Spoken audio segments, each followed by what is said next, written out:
Okay, so basically, when I finally I was having a really difficult time with step 4 with writing anything down. It was kind of mind blowing when they talk about everything. It seemed a little overwhelming. And so that kind of kept me frozen for moving forward. So my sponsor told me to, um, what is it that causes you to use? How about we start with writing those things down? And so I had a few that came to mind, maybe like 3 things that really were like reoccurring resentments that were enough to keep me angry.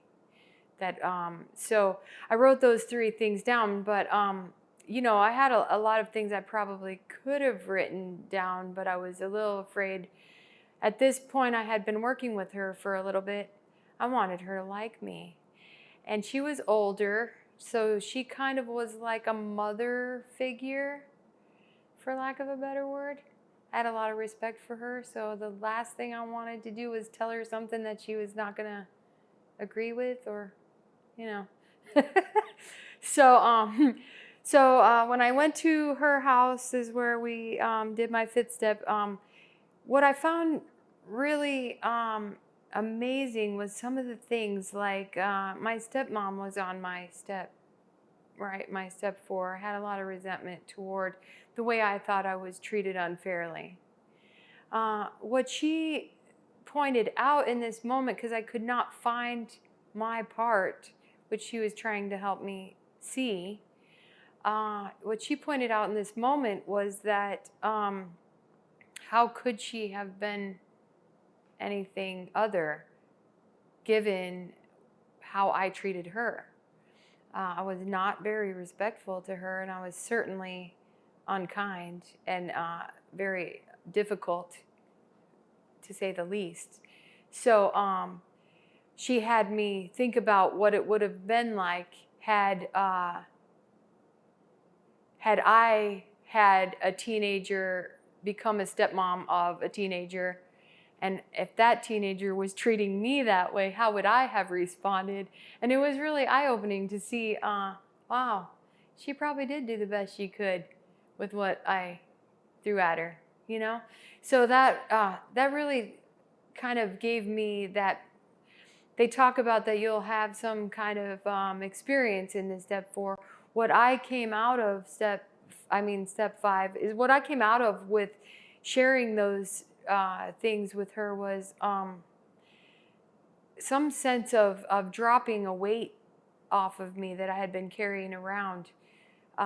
So although it was suggested to not withhold anything, I did.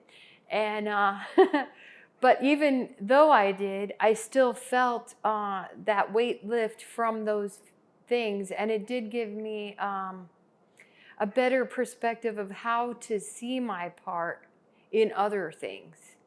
So I could then look at the ones I didn't share and kind of process where my part was. So it gave me the idea of how to do that, how to check myself on those things. Where was I to blame, right?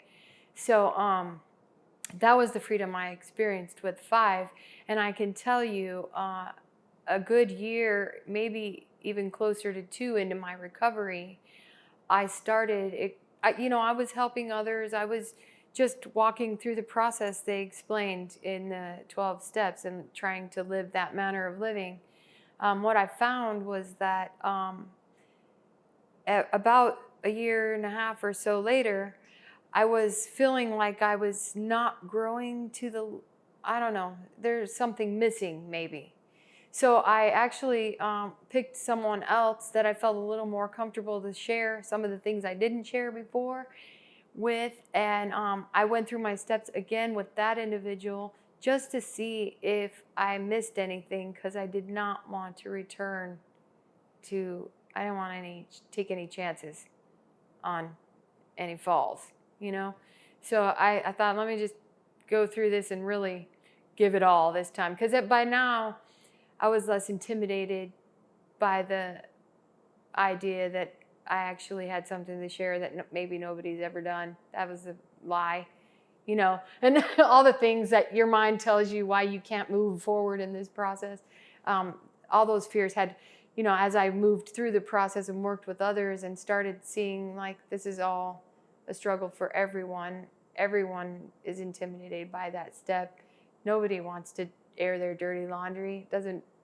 Nobody wants to share that stuff. But at the end, the freedom you get from it is just absolutely worth walking through every ounce of that fear, right?